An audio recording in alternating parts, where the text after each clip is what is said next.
whispering in the trees. It's two cities and they're only. By the way, can we continue that thought where from last week that I don't see any reason why a monkey can't marry a horse and have that horse monkey thing? I'm watching again 60 Minutes on Sunday. And I don't know. Genius, some say. What is a genius anyway? It's all relative. I took the Mensa test and qualified, and then told them, why don't you guys go jump in the lake with your wine and your mystery murders on the weekend, getaway trips and all that. It really wasn't my bag. Just wasn't my bag. But I scored more than well enough to be a member of Mensa for whatever it's worth. I'd actually rather be a member of Mensa, but be that as it may.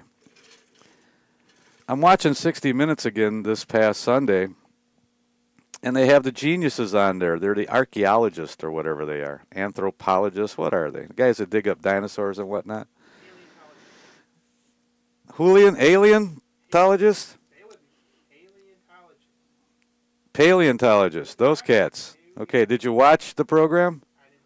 Okay, well, there's a couple of cats on there, one being a woman cat, the other one being a man cat, and they had, the woman was the one that was talking about dinosaur eggs, and they wanted to crack them open, and no other paleontologists, anthropologists, whatever the hell they are, wanted to allow that because they're very rare, dinosaur eggs, apparently. You must have a few around the house somewhere you're sitting on, or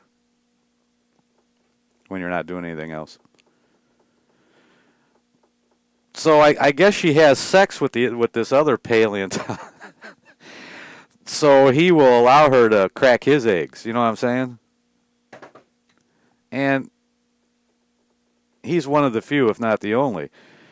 So they're studying and they're trying to get some DNA and whatnot, and they're finding blood vessels and old bones of dinosaurs. And that's pretty much the crust of the biscuit, but not really the point of the story. The point of the story was that they claim that they are the ones who presented the theory that birds descended from dinosaurs. Now, I know for a fact that I've been talking about that for 15 years. So I don't know if they're just coming up with this now. They are way late. And what about my big, gigantic, prehistoric chicken that I talked about that I thought would be, you know, one scary SOB? Forget about T-Rex. I run and hide. Big, prehistoric, 18-foot tall chicken. Pecking and balking and scratching. Gnawing on you. Mistaking you for a kernel of corn or even a major of corn. Any kind of corn on the cob. Big walking corn on the cob. Now, I deduced this a long time ago, 15 years. I'm cheating myself. I think I realized this back in high school. Is this new? Is this news? Is this new? Because it's not new to me. Birds, you just look at them, and if you've ever seen a bird skeleton laying around in the backyard after the rat got a hold of it, and it deteriorates and all the flesh and feathers are gone. If you've seen a bird carcass, skeletor, what you have is a dinosaur. It looks like a dinosaur. It is a dinosaur. That's what it is. You take away the wings and put some tiny little arms on it, what you have is a dinosaur. That's it. It's plain. It's easy. It's much like realizing long before the rest of the idiots out there, I was a mere child of, I think, 7 or 8 years old. How old are you when you're in 4th grade? 8, 10, 4th grade, something like that? I don't mean to interrupt you. I apologize, but Charlie is on the line and wants to talk to you, so you let him out of jail. No, he's not. What line is he on? Line 3. Line 3? Not anymore. Charlie, you're in jail. Line You remain in jail. You'll always be in jail. All right. Thanks for interrupting me, Char Char. Now, back to my my fourth grade teacher. Wheeling the Mrs. Like, I think her name was. And I terribly disliked her. What a perfect bit of irony. She's whipping around the old globe up on her desk and wants us to take a look at the old globe, world masses, and ask the question is, what do you see when you see this? And I, of course, being a wise guy, what I see is a landmass that, to me, looks like a puzzle that was all one piece of land at one time.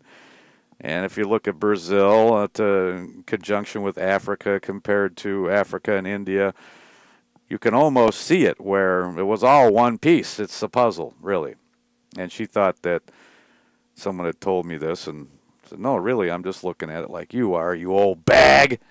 But back to the birds. I mean, what my point is, some of this stuff is very easily recognized.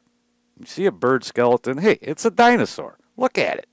I've been at a field museum enough, natural history, whatever, to recognize a dinosaur skeleton when I see one. When I see a bird skeleton, that's what I see. But on 60 Minutes, they're introducing this like it's some kind of new theory. Now I'm asking you for the last time. Haven't you heard this before?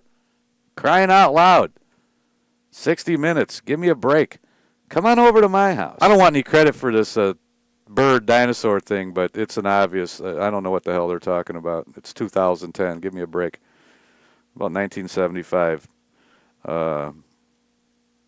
Actually, before that, let's go back to 1969. 1969, 1970. Here's a blast from the past for you. Mr. Krugoff used to pick his nose and wipe it inside his pocket. You think I'm kidding? I'm not kidding. Hey, Krugoff, would it kill you? Quit picking your nose.